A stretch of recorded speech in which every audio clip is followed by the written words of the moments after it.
तो चलिए दोस्तों, ये फोन आ गया है मेरे पास Samsung Galaxy A56, जिसका आप ज्यादा डिमांड कर रहे थे कि रिव्यू जरूर करें। थोड़ा सा रिटेल अवेलेबिलिटी का मसला आ गया था मार्केट में स्टॉक का, तो मैंने रिटेल बॉक्स परचेज करके इसको अनबॉक्स करना ही मुनासिब समझा। अस्सलाम वालेकुम, मेरा नाम अली है। क्या हालचाल दोस्तों? बस इसी वजह से टाइम लगा। एक तो मैं इंटरनेशनल ट्रैवल कर रहा था, दूसरा ये कि फोन अभी अवेलेबिलिटी नहीं थी, तो अवेलेबल हो गया। फिलहाल पाकिस्तान में 2 वेरिएंट्स लॉन्च किए। 12/256 वाला जो है वो आपको मिलता है 1,51,000 रुपए का। 8/256 1,38,000 के अराउंड लॉन्च किया गया है। कलर्स की वैरायटी भी मिल जाती है। जिस कलर की मैं अनबॉक्सिंग कर रहा हूं ये वाला कलर है ऑसम लाइट ग्रे, बाकी ऑसम पिंक, ऑसम ऑलिव और ऑसम ग्रेफाइट कलर में भी आपको मिल आएगा। तो लेट्स अनबॉक्स इट और बात करते हैं एक्सपीरियंस की।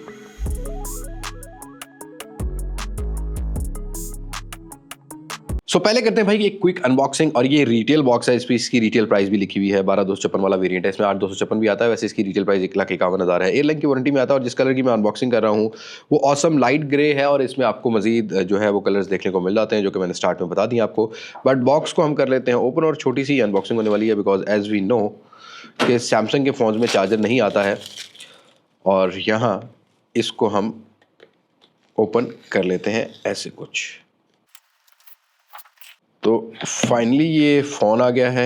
ये ऑसम लाइट ग्रे कलर है। और उसके बाद यहाँ पर एक ऊपर लेड मिलती है, जिसमें एक सिम इजेक्टर टूल है और एक मिलती है डाटा केबल। और इस दफ़ा भाई ये इस तरह से साइड जो रिंग है उसका रैपर भी लगा हुआ होता है। तो ये इस तरह से आपने इसको उतार लेना है। तो ये था छोटा सा एक्सपीरियंस अनबॉक्सिंग का। बट अगर इस फोन की बात करते हैं तो finally Samsung have made change in their A series. सबसे पहले तो डिजाइन की बात करते हैं भाई, सो प्रीमियम। अब ए सीरीज के अंदर ये इनका फ्लैगशिप फोन हो सकता है, बिकॉज बैक ग्लास की मिलती है, गोरिल्ला ग्लास विक्टस प्लस मिलता है। और एक आपको एल्यूमिनियम ग्रेड फ्रेम मिल जाता है, जो कि ब्रस्टेड लुक के अंदर आता है, फ्रॉस्टेड लुक के आता है। और यहाँ पर आपको एक साइड पर जो इसकी वॉल्यूम कीज है और आपको ऑन ऑफ की मिलेगी। एक आइलैंड मिलता है, थोड़ा सा कर्वी है, जैसा कि सैमसंग के लास्ट जनरेशन A55 में था। बट ये थोड़ा स्लिम कर दिया है पहले से, और लाइट वेट भी कर दिया है। मतलब वेट 198 ग्राम का मिलता है, और थिकनेस इसमें जो है 7.4 mm की देखने को मिल जाती है। इनहैंड फील फर्स्ट एक्सप्रेशन में ज्यादा प्रीमियम फील कराने वाला है। मतलब रियर साइड पर ये जो इसका कैमरा मॉड्यूल है इसको भी चेंज किया है, लीनियर कैमरा मॉड्यूल कर दिया। पहले अलग अलग से हमें सर्कल शेप में 3 कैमरास मिलते थे, अब उसको एक फ्रेम में डाल दिया है। थोड़ा सा केसिंग से ऊपर है, कवर आपको एक्स्ट्रा फॉरन लेना पड़ेगा। बट ये वाला जो कलर है भाई डिसेंट लगता है। मतलब थोड़ा सा ग्रे टाइप का लुक, डिफरेंट लाइट में डिफरेंट पर्सपेक्टिव से लुक प्रोवाइड करता है। सैमसंग की ब्रांडिंग देखने को मिल जाती है। और आज के टाइम में ये IP67 की रेटिंग ऑफर करता है, जहां पर 30 मिनट अंडर आपको लेके जाना है, 1.5 मीटर के अंडर वाटर फोटोज कैप्चर करनी है, तो यहाँ पर आपको वाटर रेजिस्टेंस भी देखने को मिल जाती है। लेकिन इसका जो फ्रेम है सीरियसली में फर्स्ट इंप्रेशन में काफ़ी बेटर लगता है। बाकी कुछ की एंड बटन प्लेसमेंट पोर्ट्स की बात कर लेते हैं। एंटेना बैंड्स हैं, जैसा कि मैंने आपको बताया। एक साइड पर आपको वॉल्यूम रॉकर की और की आइलैंड मिल जाता है।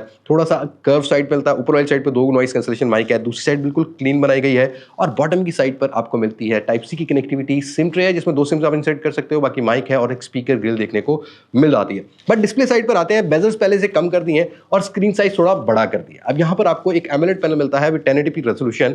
In display fingerprint sensor, optical fingerprint sensor लेके आता है। और ये 6.7 इंचेस का एक सुपर एमोलेड, मतलब सैमसंग का ही अपना पैनल मिलता है। और इस दफा एडाप्टिव जो है वो आपको पीक ब्राइटनेस रेट जो है ना वो 1900 की देखने को मिल जाती है। 120 हर्ट्ज का रिफ्रेश रेट सपोर्ट करता है, और ये 120 हर्ट्ज पे ही रहता है, एडॉप्टिव नहीं है।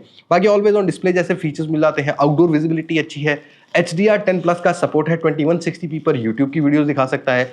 और आपको अगर नेटफ्लिक्स देखना है OTT प्लेटफॉर्म पर, वाइड वन L1 के साथ ये फोन ऑफर करता है HDR10 की सपोर्ट। और फ्रंट साइड की जो प्रोटेक्शन है वो भी गोरिल्ला ग्लास विक्टस प्लस जैसा कि लास्ट जनरेशन में थी वैसे मिल जाती है। आप बेजल्स की मैं बात करता हूं तो 88%, 87 to 88% के स्क्रीन टू बॉडी रेशियो ये फोन ऑफर करता है। और जो अभी चिन है स्टिल इसको भी कम करने की जरूरत है। बाकी ओवरऑल सैमसंग का फोन है तो डिस्प्ले के हिसाब से काफी ब्राइटर और काफी पंची कलर, विविड कलर जो है वो ऑफर करता है। और हाँ भाई, मैंने अगर नेटफ्लिक्स की बात की, मल्टीमीडिया की बात की तो डुअल स्पीकर मिलते हैं।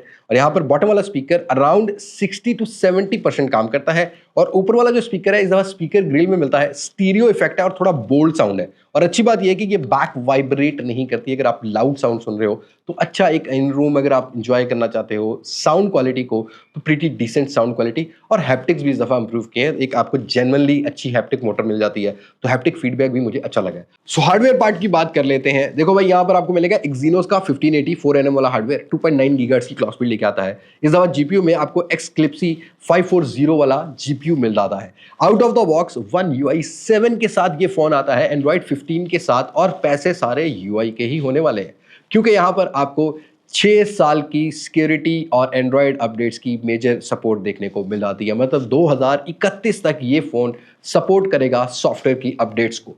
साथ के साथ बेंचमार्क स्कोर की बात करते हैं तो मिलियन के 9 लाख से 1 मिलियन के ये फ़ोन जो है वो हिट कर लेता है। 60 एफपीएस पबजी ऑफर करता है, अगर गेमिंग करनी हो, कॉल ऑफ ड्यूटी करनी हो, 60 एफपीएस है, गेम बूस्टर मिल जाता है, हार्डवेयर बेस्ड जायरो देखने को मिल जाता है। बट इंटरेस्टिंग फैक्ट ये है कि फ़ोन को थोड़ा स्लिम भी किया है, एल्यूमिनियम फ्रेम भी है। अभी ये मैं बात कर रहा हूँ इनिशियल रिव्यू की, जिसको मैंने 1 से 2 दिन एक्सपीरियंस किया है आउटडोर में वीडियो रिकॉर्डिंग करते हुए, थोड़ा गेमिंग करते हुए। फोन ओवरहीट होता हुआ फिलहाल तो नहीं मिला है, तो One UI 7 को काफ़ी ज़्यादा ऑप्टिमाइजेशन का एडवांटेज जाता है। और सैमसंग की यूआई को हमेशा से ये जो एप्लीकेशन लोडिंग टाइम होता है, इन ऐप स्विच होना है, एनिमेशन होती हैं, इसका बहुत बड़ा एडवांटेज रहता है। और एक्चुअली में सैमसंग की जो यूआई है उसकी ऑप्टिमाइजेशन बहुत डिपेंडेंट होती है। तो एक्जीनोस के हार्डवेयर का जो पहले एक्सपीरियंस होता था ना हीटिंग वाला, वो इनिशियल इंप्रेशन में only for a box back phone, brand new phone लेने के बाद जो एक्सपीरियंस होता है ना, वो मेरा भी फिलहाल ठीक है। एक लॉन्ग टर्म रिव्यू मैं जरूर लेके आऊंगा। बाकी मैंने इन रैम मेमोरी देखी, LPDDR5X के साथ आता है, UFS 3.1 की स्टोरेज लेके आता है, 2 रैम और रोम के वेरिएंट है। इतने पैसों में स्नैपड्रैगन 8 Gen 3 से अगर कंपेयर करोगे तो ये बहुत अच्छा परफॉर्म करता है कंपैरेटिवली फॉर दोस फोन जो स्नैपड्रैगन 7 Gen 3 के साथ आते हैं, उनमें UFS 2.2 का स्टोरेज टाइप आती है। यहाँ पर आपको वो चीज़ की इंप्रूवमेंट देखने को मिलेगी। बाकी 4K रेंडर हमने करके देखा एक वीडियो कैपकट में जो इसी से फोन से बनाई हुई थी, तो डेफिनेटली फिलहाल इनिशियल इंप्रेशन में प्रीटी डिसेंट परफॉर्मेंस, कोई मुझे ऐसा लैग देखने को नहीं मिला है। और सबसे अच्छी बात सैमसंग की अपडेट और परफॉर्मेंस के साथ साथ अगर हम कुछ एआई फीचर्स की बात करते हैं तो अपनी एस सीरीज की तरह बहुत सारे एआई फीचर्स ये A56 भी लेके आता है, जैसा कि Google Gemini live, object eraser, edit suggestions, custom filters और ऑटो ट्रिम जैसे ऑप्शन मिल जाते हैं, और एआई सिलेक्ट जैसा भी ऑप्शन मिल जाता है। बस हाँ, S25 सीरीज की तरह एआई इंटरप्रेटर मोड मिसिंग है, हो सकता है किसी अपडेट से आ जाए। यहाँ वो जो एआई जनरेट वाला ऑप्शन होता था वो अभी फिलहाल मिसिंग है, हो सकता है अपडेट से डाल दिया जाए। और बिक्सबी असिस्टेंस भी मिल जाती है, जो कि इसकी ऑन ऑफ की को लॉन्ग प्रेस करने के बाद आप बिक्सबी को सेट करने के बाद कुछ भी कमांड दे सकते हो, कॉल कर मिलानी हो, अलार्म लगाना हो, तो वॉइस कमांड से सारा ही काम आप इस फोन से भी ले सकते हैं। अब इससे पहले कि कुछ कैमरास की बात करते हैं, बैटरी की और कुछ कनेक्टिविटी की बात कर लेते हैं। देखो भाई, NFC की सपोर्ट लेके आता है, ब्लूटूथ का लेटेस्ट वर्जन मिल जाता है, आपको वाईफाई 6 जैसी सपोर्ट देखने को मिल जाती है, सारी वो कनेक्टिविटी मिल जाती है इस फोन के अंदर, क्योंकि एक लेटेस्ट फोन में होता है 4G प्लस तक की सपोर्ट है, और 5G की भी आपको यहाँ पर मैक्सिमम बैंड्स मिल जाते हैं। बट वहीं पर बैटरी इस दफा 5000 mAh की है, बट चार्जिंग स्पीड पहले 25 वाट की मिलती थी हमें ये सीरीज में, अब हमें 45 वाट की मिलती है, क्योंकि 5000 mAh बैटरी को अराउंड 1 घंटा 10 मिनट से पहले ही चार्ज करेगा। और बैटरी टाइमिंग सैमसंग की जो यूआई की ऑप्टिमाइजेशन होती है उसके साथ हमें अच्छी ही देखने को मिलेगी। कैमरा पार्ट पर आते हैं। अब फ्रंट साइड पर यहाँ पर 12 मेगापिक्सल का सेंसर मिलता है, जो कि 4K 30 FPS तक की वीडियो रिकॉर्ड करता है। अब हमने जो डे लाइट में इनिशियल रिव्यू के अंदर जो सैंपल्स रिकॉर्ड किए हैं, काफी स्टेबल वीडियोस रिकॉर्ड करता है और क्लोज टू नेचुरल, थोड़ा सा ब्राइटर एक्सपोजर हो जाता है, उसको आप री एडिट कर सकते हो। और अच्छी बात यह है कि इस दफा सैमसंग ने आपको गैलरी में एक ऑप्शन दिया कि अगर आपको किसी भी फोटो का, दूसरी फोटो का, अगर आपको उसका कलर टोन या उसकी लट पसंद आई है, आप डायरेक्टली बस उसको कॉपी करके अपनी इन फोटोज के अंदर जो है वो लगा सकते हो। तो ये चीज़ भी अच्छी देखने को मिलेगी। डायनामिक रेंज अच्छी है, पोर्ट्रेट्स के अंदर काफ़ी अच्छा एज डिटेक्शन है। हाँ, 12 मेगापिक्सल काउंट की अगर आप बात करोगे तो 32 से 12 किया है, लेकिन सैमसंग ने कुछ सोच के किया होगा, तो यहाँ पर आपको सेंसर ये देखने को मिलता है। बट रियर साइड की बात करते हैं तो यहाँ पर 50 मेगापिक्सल का ऑप्टिकल इमेज स्टेबलाइजेशन सैमसंग का ही सेंसर हमें मिल जाता है, जो कि 4K 30 FPS तक वीडियो रिकॉर्ड करता है। और अल्ट्रावाइड सेंसर 12 मेगापिक्सल का हमें मिलता है, ये भी 4K 30 FPS तक की वीडियोस रिकॉर्ड कर सकता है। अभी इनिशियल इंप्रेशन में 4K 30 FPS और 1080p 60 FPS हमने रिकॉर्ड करके देखी है। फ्रेम स्मूदर है, डे लाइट में तो अच्छा काम करता है, थोड़ा सा इंडो लाइट में सॉफ्ट डिटेल्स कर देता है। Against the light dynamic range और HDR प्रॉपर काम करता हुआ नजर आया है। अगेन हमने यहाँ पर थोड़ा सा स्लो मोशन रिकॉर्ड करके देखा, वो भी हमें ठीक देखने को मिले हैं इनिशियल इंप्रेशंस के अंदर। फोटोज के अंदर डायनामिक रेंज अच्छी है, अल्ट्रा वाइड से थोड़ा सॉफ्ट डिटेल जरूर करता है, but as compare to other phones यहाँ पर आपको 120 डिग्री से ऊपर का फील्ड ऑफ व्यू भी ये फोन ऑफर कर देता है। तो अल्ट्रा वाइड से भी थोड़े से अच्छे शॉट्स आप कैप्चर कर सकते हो, क्लोज टू नेचुरल, उसको फिर अपने हिसाब से अगर एडिट करना चाहो तो कर सकते हो। पोर्ट्रेट्स के अंदर आप 2x का भी ऑप्शन मिल जाता है, यहाँ पर आप डिफरेंट फोकल लेंथ से अगर पोर्ट्रेट्स कैप्चर करना चाहो तो वो भी कर सकते हो।